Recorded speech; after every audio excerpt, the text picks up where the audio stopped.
Welcome to this technical guide on the Dell XPS 15. We are Kelatos Informatica, specialists in technical repair. We collect your device from your doorstep, carry out a free diagnosis, and send you a quote before any repair. No phone calls, no trips to the shop.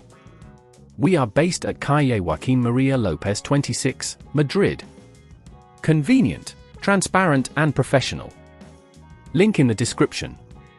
If your Dell XPS 15 won't turn on, it can be quite alarming. This issue often arises due to a faulty power supply or internal component failure. If left unaddressed, it may lead to further damage, making repairs more complex and costly. To get started, you'll need a few tools: a Phillips screwdriver, a plastic spudger, an anti-static wrist strap, and a new power supply or battery, depending on your diagnosis. First, ensure your laptop is powered off and unplugged. Use the Phillips screwdriver to remove the screws from the back panel. Keep them in a safe place. Carefully use the plastic spudger to pry open the back cover, starting from one corner and gently working your way around.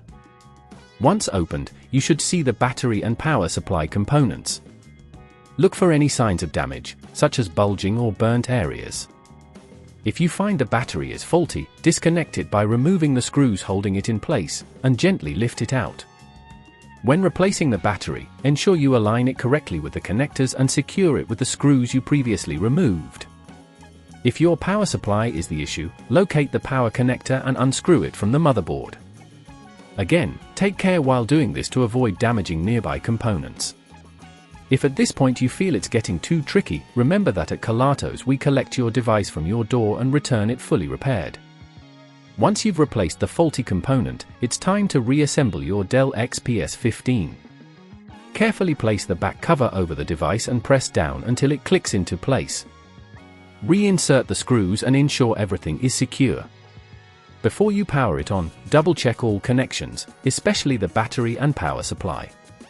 Finally, plug it in and try turning it on. If it powers up successfully, congratulations! You've completed the repair. To prevent this issue from occurring again, regularly check your device for updates and clean out any dust that may accumulate inside. Additionally, using a surge protector can help safeguard against power surges that could cause damage. If you'd rather not risk damaging your device, at Kelatos we collect, repair and deliver back to your door anywhere in the UK. Link in the description.